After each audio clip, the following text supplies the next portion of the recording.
हम लोग second topic ख़त्म हो गया आपका मॉडर्न पीरियोडिक टेबल। अभी आपका थर्ड टॉपिक स्टार्ट होगा, trends in the modern periodic table ना। तो इसमें हम लोग वैलेंसी, एटॉमिक साइज, उसका बाद metallic character, non metallic character, कैसे एक आप जब आप एलोंग द पीरियड मूव करेगा तो आप यहाँ से लेफ़्ट से जब राइट जाएगा, तो जब यहाँ से लेफ़्ट से राइट जाएगा तो आपका वैलेंसी इंक्रीज़ करेगा कि डिक्रीज़ करेगा। जब आप ऊपर से नीचे आएगा तो उसका वैलेंसी इंक्रीज़ करेगा कि डिक्रीज़ करेगा। इसका बारे उसको ही हम लोग ट्रेंड्स बोलते हैं। इसका बारे हम लोग अभी पढ़ेगा। तो यहाँ में आप सबसे पहले हम लोग देखेगा कि वैलेंसी जो है आपका लेफ़्ट टू राइट जाने से आपका इंक्रीज़ होता है कि डिक्रीज़ होता है। लेफ़्ट टू राइट जाने से सबसे फर्स्ट में आपका वैलेंसी को आप उस दिन हम बता दिया था ना, जो आपका एलिमेंट का जो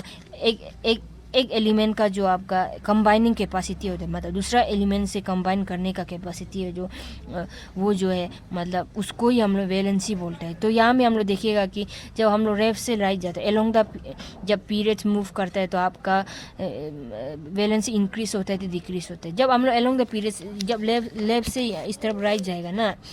लेफ़्ट से राइट जाएगा तो आपका फर्स्ट में तो है आपका इंक्रीज़ करता है वैलेंसी जो 1 से 4 तक, और उसका बाद डिक्रीज़ हो जाता है 0 तक, क्योंकि ग्रुप 18 का जो एलिमेंट्स है ये आप देख सकते हैं। नोबल गैसेस जो है हीलियम हो गया, नियोन हो गया, आर्गन हो गया, इन लोगों का वैलेंसी वो है, वैलेंसी 0 है। क्यों बोलने से इन लोग ऑलरेडी स्टेबल एलिमेंट्स है। उन लोगों का जो एक सेल में जो मतलब इलेक्ट्रॉन्स फील होने का कैपेसिटी है वो पूरा एग्जैक्ट ही है। जैसे कि आपका सेकेंड सेल में आपका 8 इलेक्ट्रॉन फील हो सकता है, तो उसका ऑलरेडी पूरा फील है वो सेल में वो 8 इलेक्ट्रॉन जो, इसलिए इन लोगों का वैलेंसी जो है कंबाइनिंग कैपेसिटी नहीं है, क्योंकि अभी 8 इलेक्ट्रॉन ऑलरेडी फील हो गया तो और ये एक्सेप्ट नहीं कर सकता है ना, और लूज़ भी नहीं कर सकता क्योंकि 8 इलेक्ट्रॉन इसका स्टेबल फॉर्म है, तो इस यू लूज़ भी नहीं कर सकता। इसलिए इसका जो ये दूसरा एलिमेंट्स का साथ इतना कंबाइन नहीं करता है, ये स्टेबल है, इसलिए इसका मतलब कंबाइनिंग कैपेसिटी 0 है, इसलिए इसका वैलेंसी 0 है। ये जो ग्रुप 18 का जितना भी एलिमेंट्स है ना, इनका वैलेंसी 0 है। तो अभी उसके बाद इसलिए बोल रहे हैं कि जब यहाँ से लेफ्ट से राइट मूव करें, सबसे पहले तो यहाँ तक आपका वैलेंसी जो है यहाँ तो इंक्रीज़ करता है 1 से लेके 4 तक। यहाँ देखो आप यहाँ में वैलेंसी 1 होगा, या वैलेंसी 2 होगा, या वैलेंसी 3 होगा, यहाँ तक, और यहाँ तक ये ग्रुप 4 तक आपका वैलेंसी 4 यहाँ तक इंक्रीज होता है, यहाँ से कम होते जाता है। जैसे कि यहाँ में जैसे कि एटॉमिक नंबर 5 है ना, 5 है, तो जैसे कि आपका 5 है तो एटॉमिक अब इसको ऐसे अरेंज कर सकते हैं। ये न्यूक्लियस हो गया आपका, ये न्यूक्लियस हो गया, तो यहाँ में एक सेल में फर्स्ट सेल में कितना इलेक्ट्रॉन प्रेजेंट होता है, 2 सेल ना, 2 इलेक्ट्रॉन। तो सेकेंड सेल में आपका कितना प्रेजेंट होगा, एटॉमिक नंबर कौन सा आपका वैलेंसी जो है लेफ़्ट टू राइट से जब आप मूव करेगा ना, ऐसे जब left to right periodic table से मूव करेगा तो आपका वैलेंसी सबसे पहले इंक्रीज़ होगा 1 से लेके 4 तक, ग्रुप नंबर 1 से लेके 4 तक इंक्रीज़ होगा ना, क्योंकि और 4 इलेक्ट्रॉन ये वैलेंसी मतलब वैलेंस इलेक्ट्रॉन जो ग्रुप नंबर जो आपका वैलेंस इलेक्ट्रॉन को रिप्रेजेंट करता है, आपको हम बताया था ना, जितना भी मतलब सेम ग्रुप में होगा उसका वैलेंस इलेक्ट्रॉन सेम होगा बोल के। तो अभी आप देख सकते हैं कि आपका अगर वैलेंस इलेक्ट्रॉन 1 होगा तो ये और आपका ये इसको लूज़ कर देगा। आटोमो सेल में 1 इलेक्ट्रॉन है तो इसको लूज़ करके ये एक मतलब स्टेबल फॉर्म में कन्वर्ट हो जाएगा। क्योंकि लूज़ करने से आपका एक इलेक्ट्रॉन लूज़ करना मतलब ये एक बॉन्ड फॉर्म करेगा ना।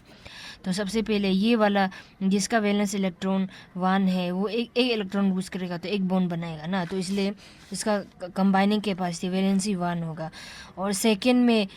में आपका 2 वैलेंस इलेक्ट्रॉन है, तो जैसे कि आपका आउटरमोस्ट सेल में आपका 2 वैलेंस इलेक्ट्रॉन है, तो ये 2 वैलेंस इलेक्ट्रॉन को ये लूज़ करके स्टेबल फॉर्म में किसी को दे के ये 2 बॉन्ड बना के ये स्टेबल फॉर्म में कन्वर्ट हो जाएगा। और ये अगर 3 है तो, लेकिन जब 5 वैलेंस इलेक्ट्रॉन होता है तो 5 इलेक्ट्रॉन को आपका लूज़ करना मतलब ईजी नहीं है। 5 इलेक्ट्रॉन को आपको उससे बेहतर तो 5 इलेक्ट्रॉन गेन ही करेगा ना, तो इसलिए जो 5 इलेक्ट्रॉन गेन करके 5 इलेक्ट्रॉन गेन करता है जिसका, और ये और नहीं 5 नहीं सॉरी 5 जिसका वैलेंस इलेक्ट्रॉन 5 है, ये और 3 इलेक्ट्रॉन गेन करके जो आपका स्टेबल फॉर्म में मतलब कन्वर्ट हो जाता है। जैसे कि 5 में 3 प्लस करने से 8 हो जाता है। तो एक सेल में अगर 8 इलेक्ट्रॉन होता है बोलने से ये स्टेबल हो जाएगा, इसलिए ये 8 इलेक्ट्रॉन हो जाएगा। अगर 6 में वैलेंस इलेक्ट्रॉन अगर 6 है तो 6 को तो डायरेक्ट लूज नहीं कर सकता है ना इतना ज़्यादा इलेक्ट्रॉन को, तो उससे बेहतर वो और दो इलेक्ट्रॉन गेन करेगा जो आपका स्टेबल फॉर्म में बनने के लिए, एक सेल में 8 इलेक्ट्रॉन होने के लिए। तो ये जो दो इलेक्ट्रॉन और गेन करेगा, तो इसका वैलेंसी कितना हो गया 3 या 2। वैलेंसी 2 इलेक्ट्रॉन गेन कर रहा है ना, तो 2 बॉन्ड बनाएगा एक दूसरा एलिमेंट का साथ, तो इसलिए इसका वैलेंसी हो जाएगा 2। और ये वाला जिसका वैलेंस इलेक्ट्रॉन 7 है, ये और कितना इलेक्ट्रॉन गेन करेगा एक मतलब ऑक्टेट फॉर्म करने के लिए, मतलब एक स्टेबल बनने के लिए, तो ये आपका एक इलेक्ट्रॉन गेन करेगा तो 8 हो जाएगा। तो ये एक ही इलेक्ट्रॉन गेन करेगा, इसलिए इसका वैलेंस आप यहाँ में देख सकते हैं कि ये लूज़ कर रहा है, ये एक इलेक्ट्रॉन लूज़ कर रहा है, ये 2 इलेक्ट्रॉन लूज़ कर रहा है, ये 3 इलेक्ट्रॉन लूज़ कर 4 लूज़ कर रहा है। तो यहाँ से बन रहा है ना इसका मतलब वैलेंसी जो मतलब कंबाइनिंग कैपेसिटी जो बढ़ रहा है ना। लेकिन यहाँ तक आपका अभी यहाँ में देखो आपका ये और कितना 5 जो है जिसका वैलेंस इलेक्ट्रॉन 5 है और ये 3 गेन कर रहा है, तो इसका वैलेंसी 3 हो गया, क्योंकि ये 3 गेन कर रहा है, कंबाइनिंग कैपेसिटी इसका 3 हो गया। तो यहाँ से डिक्रीज हो रहा है ना, यहाँ में 3 हो रहा है आपका, यहाँ में 2 हो रहा है, और ये जिसका इलेक्ट्रॉन 7 है ये आपका 1 हो रहा है। इसका वैलेंसी जो कंबाइनिंग कैपेसिटी जो ये आपका ऑलरेडी 8 है, तो ये और इलेक्ट्रॉन तो गेन नहीं कर, क्योंकि 8 उसका ऑटोमोस में 8 है, तो मतलब उसका मतलब ये स्टेबल हो गया, तो ये और इलेक्ट्रॉन गेन या लूज नहीं करेगा ना, इसलिए ये स्टेबल फॉर्म है, इसलिए इसका वैलेंसी 0 हो जाएगा। इसका 8 का जिसका वैलेंस इलेक्ट्रॉन 8 है उसका वैलेंसी जो है 0 हो जाएगा, क्योंकि ये किसी का साथ भी कंबाइन नहीं करता है। इसलिए यहाँ में बताया ना आपका लेफ़्ट टू राइट से, यहाँ में लेफ़्ट टू राइट जब मूव करता है तो इंक्रीज़ करता है 4 तक इंक्रीज़ करता है ना, ये 4 वाला जो, क्योंकि और 4 इलेक्ट्रॉन गेन करेगा या 4 इलेक्ट्रॉन लॉस करके ये अपना आपको स्टेबल बनाएगा। तो 5 से देखो जिसका वैलेंस इलेक्ट्रॉन 5 है, ये तो वो कर रहा है ना, गेन कर रहा है ना, 3 इलेक्ट्रॉन गेन करना पसंद करेगा ना, क्योंकि ऑक्टेट फॉर्म करने के लिए, तो इसलिए ये 3 इलेक्ट्रॉन गेन कर रहा है ये जो, इसलिए इसका वैलेंसी कितना हो गया 3। देखो यहाँ तक 4 हो गया था, यहाँ फिर से 3 हो गया, यहाँ से 2 हो गया, या 1 हो गया 0, यहाँ इसलिए वही लिखा है कि लेफ़्ट टू राइट मूव करने से आपका 1 से लेके 4 तक इंक्रीज होता है, फिर से यहाँ से डिक्रीज होना स्टार्ट हो गया ना, यहाँ से 3 2 1 0, या फिर से उसका देन डिक्रीजेस टू 0, यही उसका ये लाइन का मतलब था। तो अभी हम लोग देखिएगा एटॉमिक साइज, अभी हम लोग देखिएगा आपका एटॉमिक साइज जो आपका जब लेफ़्ट टू राइट, जब यहाँ से यहाँ मूव किया, लेफ़्ट टू राइट ऐसे मूव करेगा, तो एटॉमिक साइज जो आपका क्या होगा, इसकी प्रॉपर्टी की लेफ़्ट टू राइट जब मूव करेगा तो एटॉमिक साइज क्या था बोलने से, जैसे कि न्यूक्लियस हो गया, ये एक सेल हो गया, दूसरे ये न्यूक्लियस और सेंटर ऑफ न्यूक्लियस और जो आपका आउटर मोस्ट सेल का, ये दोनों का डिस्टेंस को आपको एटॉमिक साइज बोलता है, आपको पहले बता दिया था। तो अभी ये जो अब लेफ़्ट टू राइट मूव करेगा तो ना एटॉमिक साइज डिक्रीज होता है, कम हो जाता है एटॉमिक साइज। क्यों बोलने से आपका क्यों बोलने से, क्योंकि आपको एक बताया ना, एक पीरियड में नंबर ऑफ सेल जो सेम होता है, सेल नंबर, जैसे कि फर्स्ट पीरियड, ये आपका फर्स्ट पीरियड हो गया, फर्स्ट पीरियड में तो एक ही सेल होगा ना, फर्स्ट पीरियड में एक ही सेल होगा, लेकिन आपको बताया ना मतलब या उस तरफ जाते तो लेफ़्ट से राइट मूव करता है तो आपका वैलेंस इलेक्ट्रॉन बढ़ता है बोल के आपको यहाँ बताता है ना, वैलेंस, क्योंकि ग्रुप नंबर बढ़ रहा है, तो ये यहाँ से ऐसे मूव करने से ये जैसे कि ये मान लो आप सेकेंड पीरियड में मूव करते हैं तो ग्रुप, ये तो लिथियम तो आपका सेकेंड ग्रुप का एलिमेंट है, इसका वैलेंस इलेक्ट्रॉन 1 है और उसका वैलेंस इलेक्ट्रॉन 1 है, उसका बेरिलियम का वैलेंस इलेक्ट्रॉन 2 है, लेकिन सेल नंबर तो सेम है ना, आपको बताया था ना पीरियड में आपका सेल नंबर सेम होगा, सेल नंबर तो इसमें भी दो सेल ही होगा, इसमें भी 2 सेल ही होगा, लेकिन वैलेंस इलेक्ट्रॉन तो अलग अलग है ना, लिथियम का आपका वैलेंस इलेक्ट्रॉन 1 हो गया, बेरिलियम का लेकिन 2 है, ग्रुप नंबर जो आपका वैलेंस इलेक्ट्रॉन को रिप्रेजेंट करता है ना। तो आपका जैसे कि तो पीरियड में जब जा रहा होगा तो आपका एटॉमिक साइज डिक्रीज होता है। क्यों डिक्रीज होता है? एटॉमिक साइज यहाँ में क्यों डिक्रीज होता है बोलने से यहाँ में रीजन बताया ना, due to increase nuclear charge. Nuclear charge increase हो जाता है। न्यूक्लियर चार्ज क्या है बोलने से मतलब न्यूक्लियस का अंदर में जो चार्ज है, जैसे प्रोटॉन आपका इंक्रीज हो रहा है ना यहाँ में, जैसे कि यहाँ में एक प्रोटॉन था लिथियम का, एक प्रोटॉन है, बेरिलियम का 2 प्रोटॉन है, तो नंबर ऑफ प्रोटॉन इंक्रीज हो रहा है तो नंबर ऑफ इलेक्ट्रॉन भी इंक्रीज होगा ना। तो और ये प्रोटॉन इंक्रीज होगा तो यहाँ में जो इलेक्ट्रॉन है ना, जो इलेक्ट्रॉन है, ये प्रोटॉन और स्ट्रॉन्ग से चार्ज इंक्रीज हो रहा है तो पॉजिटिव चार्ज, ये और स्ट्रॉन्ग से ये इलेक्ट्रॉन को अंदर खींचेगा ना न्यूक्लियस का तरफ, तो इसलिए और अंदर खींचेगा तो तब ये साइज जो कम हो जाएगा, क्योंकि ये एक फोर्स से खींच रहा है ना, ये जो इलेक्ट्रिक फोर्स है, तो ये इसका साइज कम हो जाएगा। यहाँ में वही लिखा है कि यहाँ में वही लिखा है कि लेफ्ट टू राइट मूव करने से आपका एटॉमिक साइज डिक्रीजेस होता है due to increase nuclear charge ना, which pulls valence electrons closer to the nucleus. क्योंकि यहाँ में आपका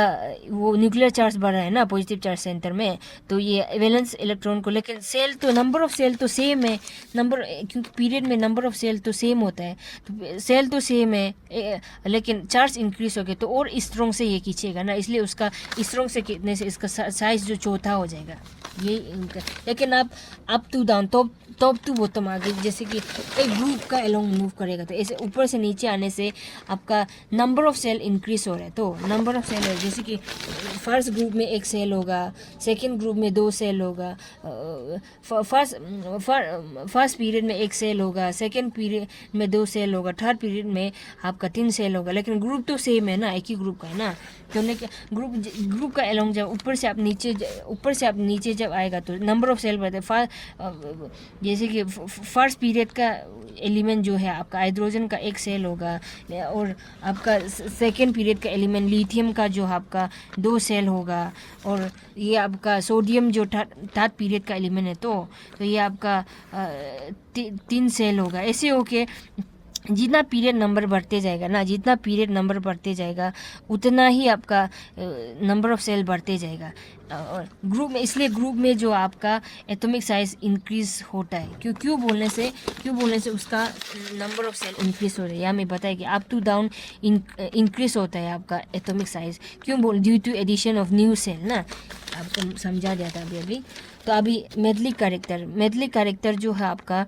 लेफ़्ट टू राइट जाने से आपका डिक्रीज होता है। क्यों बोलने से लेफ़्ट टू राइट जाने से डिक्रीज क्यों होता है बोलने से आपका न्यूक्लियर चार्ज इंक्रीज हो जाता है। न्यूक्लियर चार्ज जब इंक्रीज हो जाता है तो वो तो इलेक्ट्रॉन को खींच के रखने के लिए कोशिश करेगा ना। ये जैसे कि यहाँ में न्यूक्लियर प्रोटॉन आपका पॉजिटिव चार्ज इंक्रीज हो गया तो ये इलेक्ट्रॉन को और मतलब जोर से खींच के रखेगा ना, इलेक्ट्रॉन को लूज करना नहीं चाहेगा, क्योंकि यहाँ में पॉजिटिव चार्ज इंक्रीज हो गई और स्ट्रॉन्ग से खींच के रखेगा। इसलिए आपका इलेक्ट्रॉन को लूज करने का टेंडेंसी कम हो जाता है आपका जब लेफ्ट टू राइट जाता है ना, क्योंकि न्यूक्लियर चार्ज इंक्रीज हो गया और भी जोर से खींच के रखेगा तो इलेक्ट्रॉन को इजीली लूज नहीं करेगा। तो इसलिए इसका यहाँ में मेटलिक कैरेक्टर जो है आपका वो हो जाता है, लेफ्ट टू राइट जाने से डिक्रीज हो जाते हैं, क्योंकि क्यों बोलने से इलेक्ट्रॉन को लूज करना नहीं चाहेगा। क्यों मेटलिक कैरेक्टर क्या है आपको कल ही बताया था। मेटलिक कैरेक्टर क्या है बोलने से आपका जो इलेक्ट्रॉन को आपका लूज करने का कैपेसिटी है उसको मेटलिक कैरेक्टर बोलते हैं, लेकिन यहाँ तो लूज नहीं कर रहा है ना और भी स्ट्रॉन्ग से उल्टा खींच के रख रहा है, तो इसलिए उसका मेटलिक कैरेक्टर जो लेफ्ट टू राइट जाने से वो होता है, डिक्रीज होता है। क्यों होता है बोलने से due to increase in nuclear charge. तो लेकिन टॉप टू बॉटम जब ऊपर से आप नीचे आएगा, टॉप टू बॉटम होने से आपका सेल नंबर इंक्रीज हो रहा है ना। देखो फर्स्ट पीरियड का एलिमेंट का जो वो होगा, जैसे कि हाइड्रोजन का 1 सेल होगा, लिथियम का 2 सेल होगा, सोडियम का 3 सेल होगा, ऐसे सो ऑन इंक्रीज होते जा रहा है। तो ये जो इलेक्ट्रॉन जो न्यूक्लियस से दूर होते जा रहा है ना, देखो आप देखो इलेक्ट्रॉन जो न्यूक्लियस से दूर होते जा रहा है तो न्यूक्लियस इतना स्ट्रांगली ये जो प्रोटॉन जो इतना स्ट्रांगली ये जो इलेक्ट्रॉन को खींच के नहीं रख सकता, क्योंकि ये दोनों का डिस्टेंस दूर हो गया। इसलिए ये जो इलेक्ट्रॉन को लूज करने का कैपेसिटी बढ़ जाएगा, तो इलेक्ट्रॉन इजीली लूज कर सकता है ना, क्योंकि इतना स्ट्रॉन्ग से ये खींच के नहीं रख रहा है ना प्रोटॉन जो इलेक्ट्रॉन को, क्योंकि नंबर ऑफ सेल बढ़ते जा रहे, डिस्टेंस बढ़ते जा रहे हैं। इसलिए ये जो इलेक्ट्रॉन को इतना मतलब स्ट्रॉन्ग से खींच के नहीं रख सकते, इसलिए लूज़ करने का कैपेसिटी बढ़ जाता है। उसका कारण से आपका ऊपर से नीचे जाने से आपका मेटलिक कैरेक्टर बनता है। मेटलिक कैरेक्टर क्या है बोलने से इलेक्ट्रॉन लूज़ करने का कैपेसिटी, उसको बोलते हैं हम लोग मेटलिक कैरेक्टर। तो इसलिए ऊपर तो नीचे जब जाता है आपका मेटलिक कैरेक्टर इंक्रीज हो जाता है। जब यहाँ से यहाँ मतलब लेफ़्ट से राइट जाता है तो आपका मेटलिक कैरेक्टर डिक्रीज होता है। क्यों बोलते हैं बोलने से, क्यों डिक्रीज होता है बोलने से, आपका न्यूक्लियर चार्ज जो है आपका इंक्रीज होता है तो और स्ट्रांगली उसको खींच के रखता है इलेक्ट्रॉन को, इसलिए उसका लूज़ करने का कैपेसिटी, इलेक्ट्रॉन को लूज़ करने का कैपेसिटी डिक्रीज होता है। अभी हम लोग देखिएगा कि नॉन मेटलिक कैरेक्टर कैसे इंक्रीज हो रहा है, डिक्रीज हो रहा है। जब आप लेफ़्ट टू राइट जाएगा, देखो इलेक्ट्रॉन लेफ़्ट टू राइट जाने से इलेक्ट्रॉन लूज़ करने का कैपेसिटी आपका डिक्रीज हो रहा है ना, तो इलेक्ट्रॉन लूज़ करने का कैपेसिटी डिक्रीज हो रहा है, इसलिए इलेक्ट्रॉन गेन करने का कैपेसिटी इंक्रीज होगा जब आप लेफ़्ट टू राइट जाने से। तो नॉन मेटलिक कैरेक्टर क्या है बोलने से इलेक्ट्रॉन गेन करने का कैपेसिटी, देखो इंक्रीज हो रहा है ना, न्यूक्लियर चार्ज इंक्रीज हो रहा है तो इलेक्ट्रॉन गेन करने का कैपेसिटी भी इंक्रीज होगा। इसलिए जब आप लेफ़्ट टू राइट जाएगा तो आपका नॉन मेटलिक कैरेक्टर जो है आपका decrease due to increase in nuclear charge, the tendency to gain electron increases, वही बताया ना। तो लेकिन अब जब टॉप से बॉटम जाएगा तो नॉन मेटलिक कैरेक्टर जो है आपका डिक्रीज होगा, क्योंकि इलेक्ट्रॉन गेन करने का कैपेसिटी डिक्रीज हो रहा है, उल्टा इलेक्ट्रॉन लॉस करना चाह रहा है, क्योंकि आपका ये जो सेल नंबर इंक्रीज हो रहा है तो इंक्रीज हो रहा है, इसलिए जो इलेक्ट्रॉन को ये न्यूक्लियस से और भी दूर होते जा रहा है ना, तो इलेक्ट्रॉन को लूज करना चाहेगा ये जो जब टॉप से बॉटम जाएगा due to increase in shell size, या ये जैसे कि यहाँ में आप बोल सकते हैं टॉप टू बॉटम डिक्रीज होता है due to increase in atomic size ना, एटॉमिक साइज इंक्रीज हो रहा है तो the tendency to gain electron decreases, इसलिए ये इलेक्ट्रॉन को उल्टा लूज करना चाहेगा, उसका गेन करने का टेंडेंसी कम हो गया लेकिन लूज करने का टेंडेंसी बढ़ रहा है, इसलिए गेन करने का टेंडेंसी कम हो रहा है, इसलिए उसका नॉन मेटलिक कैरेक्टर जो टॉप टू बॉटम आपका डिक्रीज होता है, लेकिन मेटलिक कैरेक्टर जो टॉप टू बॉटम इंक्रीज होता है। आई होप आप समझ में आया हो। अभी थोड़ा से वो आपका समरी दे देगा। वैलेंसी जो क्या होता है लेफ़्ट से राइट जाने से फर्स्ट वन से लेके 4 तक जिसका वैलेंस इलेक्ट्रॉन है इंक्रीज यहाँ तक इंक्रीज होता है ना, और फिर से जब जिसका वैलेंस इलेक्ट्रॉन 5 है ये तो इलेक्ट्रॉन और 3 इलेक्ट्रॉन गेन करेगा ना 8 बनाने के लिए, तो इसका कंबाइनिंग कैपेसिटी 3 होगी। देखो अभी 4 तक तो ये और 4 इलेक्ट्रॉन गेन करेगा या डोनेट करके स्टेबल फॉर्म में बनाएगा। देखो यहाँ 4 तक तो यहाँ में इंक्रीज हो रहा था, लेकिन 5 से आपका डिक्रीज होना शुरू हो जाएगा ये, और अगर 6 होगा तो ये और 2 इलेक्ट्रॉन गेन करेगा। देखो वैलेंसी आपका 2 हो गया, यहाँ में 3 या 2, फिर से 7 हो गया तो 1। देखो यहाँ में तो डिक्रीज हो रहा है ना 3, 2, 1, लेकिन यहाँ 1 से लेके 4 तक जिसका वैलेंस इलेक्ट्रॉन है वहाँ में आपका वैलेंसी इंक्रीज होता है। तो एटॉमिक साइज जो है आप लेफ़्ट टू राइट मूव करेगा तो पीरियड का एलोंग मूव करेगा तो आपका वो एटॉमिक साइज डिक्रीज होगा। क्यों डिक्रीज होता है बोलने से आपका ये न्यूक्लियर चार्ज इंक्रीज हो रहा है और स्ट्रॉन्ग से खींच के रखेगा वो जो इलेक्ट्रॉन को। और टॉप टू बॉटम आपका एटॉमिक साइज जो है आपका टॉप टू बॉटम इंक्रीज होता है। क्यों होता है बोलने से सेल नंबर भी तो इंक्रीज हो रहा है ना, सेल नंबर जैसे जैसे इंक्रीज हो जाएगा एटॉमिक साइज भी बढ़ते जाएगा ना। और मेटलिक कैरेक्टर जो है आपका जब आप यहाँ से लेफ़्ट टू राइट मूव करेगा तो आपका मेटलिक कैरेक्टर डिक्रीज होगा। क्यों डिक्रीज होता है बोलने से आपका न्यूक्लियर चार्ज इंक्रीज होता है, इसलिए वो जो और भी स्ट्रॉन्ग से इलेक्ट्रॉन को खींच के रखे वो लूज़ करना नहीं चाहेगा। और टॉप टू बॉटम में आपका इंक्रीज होता है क्योंकि सेल नंबर इंक्रीज हो रहा है तो इजीली वो इलेक्ट्रॉन को लूज़ कर सकता है ना। और नॉन मेटलिक कैरेक्टर जो आप जब लेफ़्ट से राइट जा रहा होगा तो नॉन मेटलिक कैरेक्टर इंक्रीज होगा क्योंकि न्यूक्लियर चार्ज इंक्रीज हो और भी स्ट्रॉन्ग इलेक्ट्रॉन को खींच के रखेगा ना, तो इलेक्ट्रॉन गेन करने की कैपेसिटी बढ़ जाएगा, इतना इजीली इलेक्ट्रॉन को लूज नहीं। लेकिन जब टॉप टू बॉटम जाता है तो न्यूक्लियर साइज इंक्रीज होता है तो आपका इलेक्ट्रॉन गेन करने का कैपेसिटी जो डिक्रीज हो जाएगा क्योंकि ये इलेक्ट्रॉन को लूज करना चाहेगा ना, साइज इंक्रीज हो रहा है तो इलेक्ट्रॉन को लूज कर इतना स्ट्रांगली वो जो न्यूक्लियर चार्ज है उसको इलेक्ट्रॉन को किसकी नहीं रख सकता, क्योंकि उसका वो जो है साइज़ जो बड़ा है, इसलिए वो इजीली इलेक्ट्रॉन लॉस करना चाहेगा। इसलिए आपका नॉन मेटलिक कैरेक्टर जो है टॉप टू बॉटम डिक्रीज होता है। आई होप आप लोग समझ गया। Thank you. और प्लीज़ ये नोट जो बना रहा है, ये जो रफली है, रफ नोट है, आपको हम फेयर नोट बना के भेज देगा। आप उसको नोट्स करिएगा, प्लीज़ नोट्स करिएगा, ऐसे ही डाउनलोड करके मत रखिएगा नोट्स को, क्योंकि आप जब नोट्स बनाते हैं आप समझ के लिखते हैं तो उसका आपका माइंड में वो देर तक रहता है। आई होप आपको समझ गया। और प्लीज़ आप, अगर आपको ये वीडियो अच्छा लगा हो तो अपना दोस्त का साथ भी शेयर कीजिए, ताकि उन लोग भी मेरा ये वीडियो को देख के कुछ सीख सके ना। मेरा बेस्ट ट्राई करेगा आप लोग को हम समझाने का। अगर आप लोग मेरा वीडियो को पहले देखिएगा, उसके बाद नोट्स को पढ़ के नोट्स बनाएगा, तो उसके बाद हम ये इस टॉपिक, जैसे कि आज हम ये टॉपिक ख़त्म किया तो इसका क्विज ही हम आज ही डाल देगा, इसका क्विज भी ना, तो आप तब समझ सकेगा ना क्वेश्चन किस टाइप का आएगा, कि किस टाइप का क्वेश्चन फ्रेम हो सकता है यहाँ से बोल के। आई हो थैंक यू। आप लोग प्लीज़ इसको